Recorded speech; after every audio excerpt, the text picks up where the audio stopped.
Pak, apakah ada batasan tahunnya minimal tahun 2000 atau materi atau boleh pakai yang lama-lama ya jurnalnya, Pak ya? Atas tahun. Kalau jurnal itu idealnya 5 tahun terakhir. Kalau buku 10 tahun terakhir. Tapi kalau teori utama, nah itu tidak terbatas tahun. Vygotsky itu kan orang zaman dulu ya, tapi teorinya itu masih bisa kita pakai. Tapi kalau hasil riset itu buku 10 tahun terakhir, jurnal 5 tahun terakhir.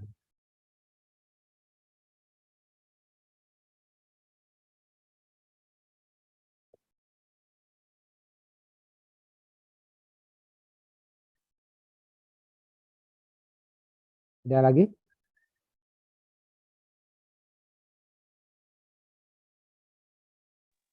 Pak mau tanya, itu mengenai cara pengutipan teori. Kalau misalnya teori yang kita selipkan di KTI kita itu kita ambil dari jurnal orang lain seperti itu. Nanti pada saat pembuatan kutipannya dan daftar pustakanya, apakah itu daftar pustaka dari jurnalnya itu atau dari rujukan pertama orang yang membuat jurnal tersebut? Kita merujuknya ke jurnal yang kita rujuk kalau di daftar pustaka. Tapi kalau dalam tubuh tulisan kita boleh menyebutkan misalnya Vygotsky seperti yang dikutip oleh siapa tadi saya ini, oleh Dolittle. Nah itu. Gitu. Jadi kita jelas menggunakan teorinya Vygotsky, tapi tidak dari buku Vygotsky-nya, tapi dari Dolittle-nya. Artinya misalnya kita mengutip teori, berarti memang kutipan teorinya di awalnya memang asli asli yang punya teori ya. Nah, yang punya teori. Yang punya teori. Misalnya Pak yang menurut siapa seperti itu kan Pak ya. Nah, tapi nanti pada saat kita membuat daftar pustaka, ternyata daftar pustakanya itu yang jurnal rujukannya. Iya, nggak apa-apa. Karena kita mendapatkan teori Vygotsky itu dari jurnal yang menuliskan tentang pikiran Vygotsky.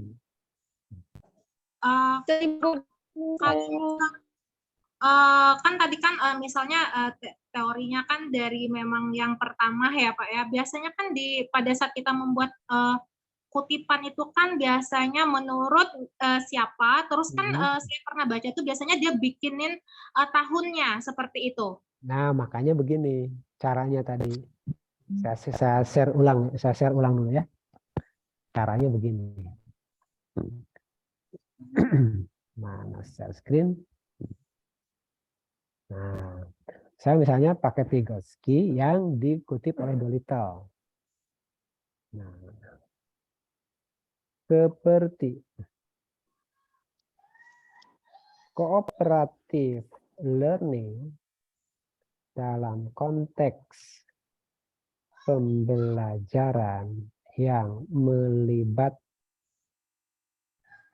satuan atau unit sosial tertentu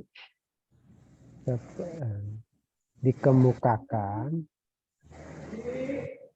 menurut Vygotsky seperti yang dikutip oleh Dolittle adalah bla bla bla. Nah, Dolittle-nya tahun berapa tadi? 1997 kalau nggak salah. Maka Vygotsky-nya ini. Karena yang kita perlukan itu adalah pendapat Vygotsky. Kooperatif ini kan memang satuan meminjam istilah sosial. Kooperatif ini kan berarti ada kerjasama. Nah, tapi kerjasama yang dimaksud oleh Vygotsky dalam konteks pendidikan seperti apa? Nah, itu. Begitulah lebih kurang. Supaya nanti Ibu menuliskannya di daftar pustaka adalah yang Dolittle. Oke. Terbayang ya Bapak Ibu? kasih. Saya perlu Vygotsky ini karena nanti di artikel yang saya pinjam tadi itu. Ini Vygotsky bukan?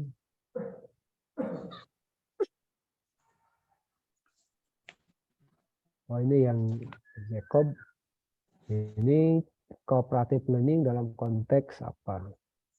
Tahapannya, prinsip dan teknik. Nah, ini kan penting nih untuk menguji bagaimana sih implementasi cooperative learning oleh teman-teman kita tadi. Kemudian cooperative learning yang menurut dokumennya Vygotsky. Nah, ini udah lama banget nih. Oleh Peter Dolittle. Meliputi apa saja. Ini bekas mesin zaman dulu kayaknya ya. Understanding cooperative learning. Nah, ini kan tuh memahami cooperative learning versinya Vygotsky. Proximal development. Ini yang saya perlukan itu ini perspektif dia tuh gimana. Jadi dua alat analisis saya, Vygotsky sama Jacobs. Kalau mau lebih juga ya boleh ya. Misalkan saya nggak pakai Vygotsky ini, boleh. Yang penting kita merujuk kepada memang person yang otoritatif.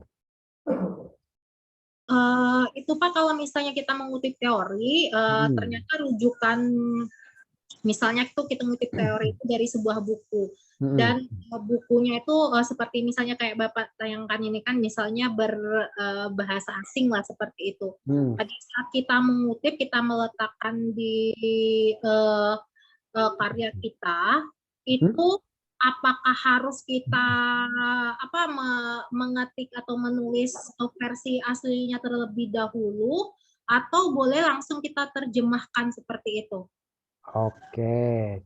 Nah begini sekarang ya, kutipan zaman sekarang, kalau zaman dulu sih kutipan itu kan ada kutipan langsung, ada kutipan tidak langsung. Zaman dulu ya. Nah zaman sekarang dianjurkan kutipan itu tidak langsung.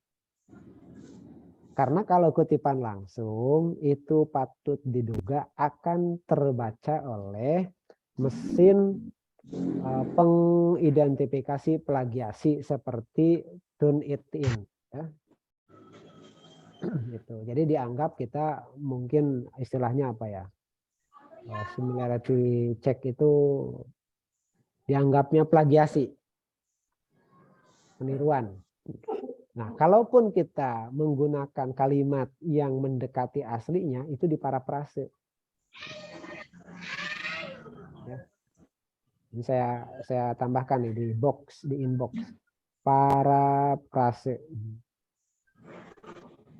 Artinya diubah kalimatnya menjadi kalimat kita sendiri.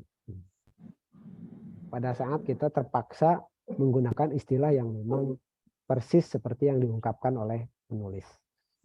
Tapi bukan kutipan langsung lagi, tetap kutipan tidak langsung.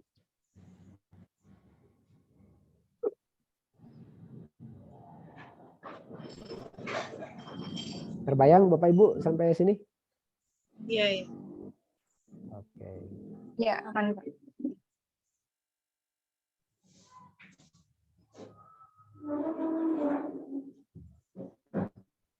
Berarti itu kita nggak jadi masalah ya Pak ya kalau misalnya kita membuat sebuah karya, tetapi landasan teori yang kita masukkan itu kebanyakan misalnya sebagian besar itu kita kutip-kutip dari beberapa karya orang lain seperti itu Pak ya? Oh enggak, sepanjang kita mencantumkan identitas mereka dan kita tidak menggunakan bahasa mereka, kita mengutip pikirannya. Kita mengutip hasil risetnya, boleh. Tapi kalau kita menggunakan karya mereka, baik satu paragraf bahkan mungkin satu kalimat, ya kita plagiasi kategorinya. Kalau ini Pak, misalnya kan ketika kita membaca sebuah jurnal, misalnya dia membuat beberapa landasan teori menurut berbagai pakar. Terus dia membuat sebuah kesimpulan. Nah, boleh tidak kita kesimpulan yang dibuat oleh orang tersebut di jurnalnya itu kayak menjadi landasan teori juga di karya kita? Boleh. Karena itu menjadi karya dia kan. Nah, kita sendiri nanti akan memberikan catatannya seperti apa atau simpulannya seperti apa.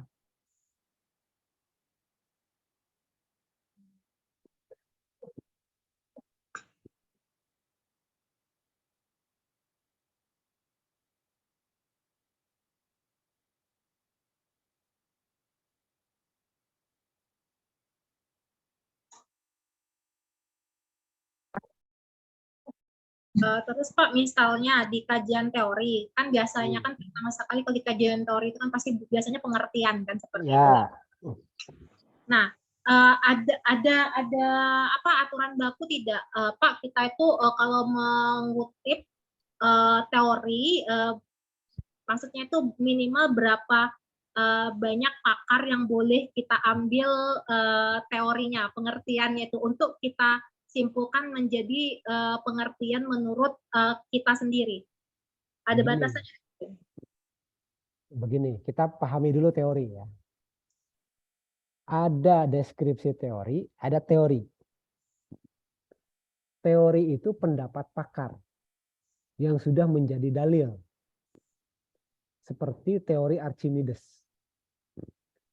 Sudah menjadi hukum, sudah menjadi dalil. Itu teori. Tetapi kalau landasan teori yang dimaksud dalam sebuah KTI itu adalah kumpulan pendapat yang menjelaskan tentang teori tadi. Ya, yang menjelaskan tentang teori tadi. Maka kalau pertanyaannya tadi, ada berapa teori yang akan kita gunakan? Kalau Ibu sudah strike langsung ke satu tokoh utama, pemilik teorinya itu sendiri, satu pun cukup. Satu pun cukup. Tapi kalau misalnya, ini tadi Bu Halimah itu tentang media. Ya.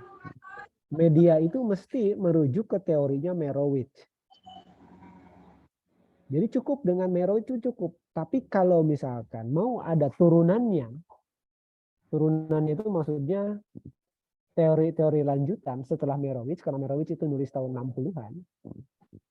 Nah, misalkan mencari teori media yang lebih baru, maka boleh. Menjadi ada beberapa, tetapi itu adalah orang-orang yang memang otoritatif. Tapi kalau landasan teori itu biasanya yang paling umum kita temukan dalam skripsi, tesis atau disertasi adalah pendapat-pendapat para ahli yang kontemporer gitu, yang melihat tentang teori itu sendiri. Itu biasanya. Nah, kalau untuk itu bolehlah mungkin 5, 6 ya tergantung dari ketokohan yang kita angkat. Kira-kira yang teori belajar siapa di Indonesia? Salam. Nah, teori media siapa di Indonesia, ada enggak? Kalau enggak ya dari luar. Kira-kira begitu Bu, kalau tentang penjelasan teori ya, teori dan landasan teori. Tapi yang saya maksud di sini teori itu adalah teori yang sudah menjadi dalil tadi, menjadi hukum. Maka satu pun cukup.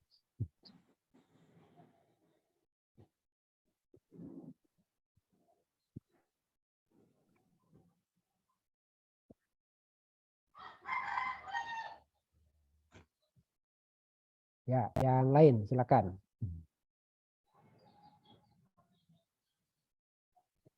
Sepertinya Bu Yosa nanti akan jadi ini, artikelnya jadi untuk jurnal ini. Ini BDK Palembang punya jurnal yang keren, Dasinta 5. Iya Pak, perspektif. Iya, perspektif. Nanti ujiannya Bu Dona ini aja, submit artikel ke perspektif. Iya Pak. Baik Pak, ini kita mau stop dulu apa jamnya Pak? Kita lanjut ke tugas. Ya, gimana Bu Dona aja, saya ikut. Dan gimana teman-teman yang lain aja. Oh iya Pak, itu yang di dalam materi tadi sudah ada tugasnya ya Pak? Yang ada dalam materi, Iya. dalam PowerPoint. Ah. Kalau berbeda, boleh pilih salah satu aja.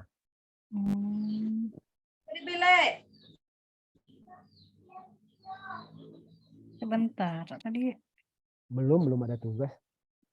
belum ada tugas ya Pak? Belum.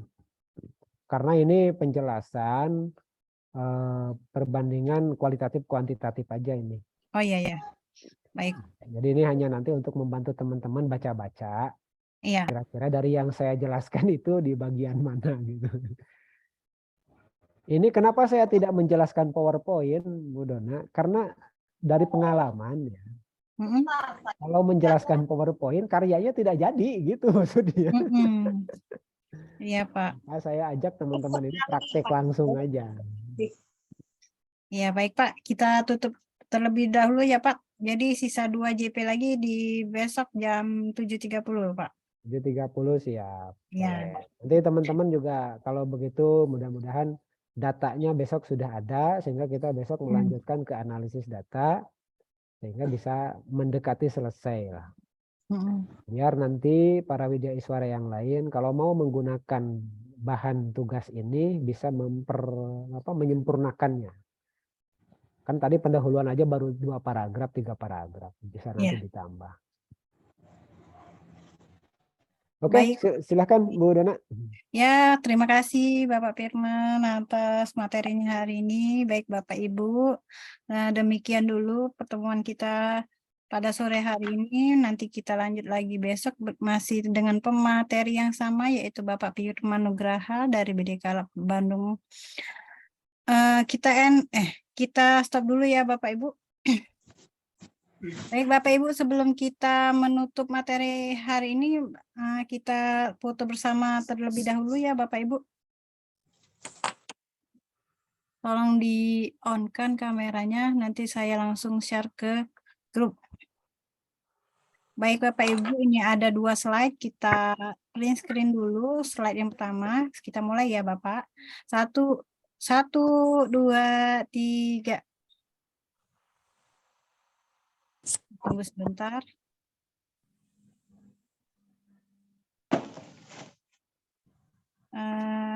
Kita lanjut slide kedua. 1, 2, 3. Terima kasih Bapak Ibu. Demikianlah pembelajaran kita hari ini. Mohon maaf bila ada salah-salah kata. Wassalamualaikum warahmatullahi wabarakatuh. Terima kasih Pak Firman. Ya, sukses ya. Mohon maaf saya maksa-maksa Bapak Ibu untuk nulis ini. Oke, sampai jumpa besok. Saya izin live. Iya Pak, makasih. Ya Pak, terima kasih Pak. Assalamualaikum warahmatullahi wabarakatuh. Waalaikumsalam. Waalaikumsalam warahmatullahi wabarakatuh. Kita lanjut pembelajaran di rumah saja ya Bapak Ibu. Ya. Ya, makasih Bu Mona. Itu absennya 2 kali ya itu ya. Iya, pagi sama sore ya Bapak Ibu. Tolong dicoba login dulu simpajannya dari Pak. Itu apa absennya itu milih yang menyajikan berarti Bu ya? Iya, yang menyajikan. Oke, makasih Bu. Makasih Bu. Sama-sama. Makasih. Izin lead ya. Ya.